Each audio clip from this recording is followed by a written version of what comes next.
Good morning everyone. I'm Daryl Ngumera and I'm going to present to you the metal plate manufacturing defect. The first one is fractured bottom profile. Classification. Fractured bottom profile is considered a series 2 scan defect. First is there is a complete fracture of the countersink radius or the metal stress on the countersink radius weakens or scores the metal at the radius and a fracture is imminent. The description. A fracture bottom profile radius of a two-piece style can or a pinch bottom profile radius which may fracture during processing or handling. And the common source is inadequate lubrication of the plate prior to drawing. The second defect is the laminated plate. The classification. A plate lamination is considered a serious metal plate defect. The description. Metal body or the end plate which can be considered into two layers of metal which are not bonded. And the common source is fold or layers of plate rolled into a single plate thickens in the rolling wheel. These folds or layers do not bond together during rolling and we separate when the metal is worked during can manufacturing. The third defect is the weld joint classification. A weld joint is considered a serious metal plate defect when packed with a corrosive product. When there when there are gaps in the continuous weld such as in spot welds or when the weld is weakened to the point that it fails under finger pressure. The description. An obvious backline joint approximately 5 mm wide running across the gun end or body. They seldom result in leakage, although there is potential for corrosion along this weld, which may lead to the perforation. Common sources. These joints are made in the steel mill when two coils of plates are joined or arc welded together. And the fourth defect is the pinhole classification. A pinhole is considered as a serious metal plate defect. Description. A hole in the metal plate organizing in the rolling mill. This will vary in size from barely visible to large irregular shaped holes with the rough edges. Common sources. Foreign particles may be rolled into the plate during the rolling operation in the mill. They do not bond with the plate. Large particles will extend to both surfaces or the plate. When the plate is worked during can manufactured or flexed during retorting, these particles may pop out leaving a hole or pinhole in the plate. And the fifth defect is the cotter drip classification. A cotter drip is considered a minor defect unless careful examination proves that the defect is a serious defect.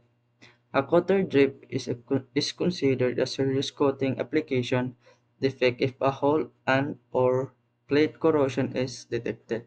After a thorough examination, which would include opening the can or removal of the cotter drip to determine the condition of the metal plate. Des- Description. A draft of coating exterior or interior, often appearing as tiny hard metallic bubbles of coating. A coating drip may resemble a scrap in dye type defect. Common source. Drips or splashes from the coating operation. And the next defect is the coating skips. Classification. Coating skips are considered serious coating application defect if first is the internal and contents are corrosive, or the second is external and plate is corroded. Cotton skips are considered minor coating application defects if first is external and no corrosion, or the second one is the internal and content are non-corrosive. Description. Any discontinuity or bare spot, hairline skips, or eye holing in the coating, corrosion or sulfide production or reaction with product may be present. Common sources: dirt, grease, or other foreign material on the metal plate prior to coating. Second is the misapplication of the coating to the metal plate. The next defect is the foreign particles and coating. Classification: a minor coating application defect. Description: small particles in the coating surface, often black in color, coating ash, may appear as a line on the body wall of two-piece cans as the result of the drawing operation. Common sources. Common sources.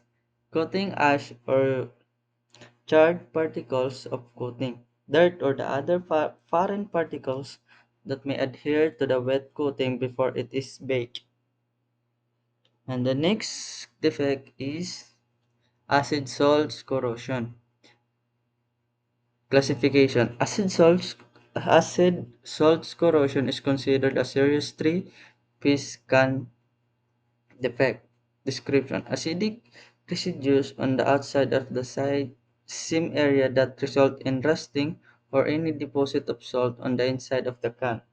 Common sources: acidic residues on the side seam, solders, pick up from the solder bath when it is charged with acid crystals, used to keep the solder roll clean and thin.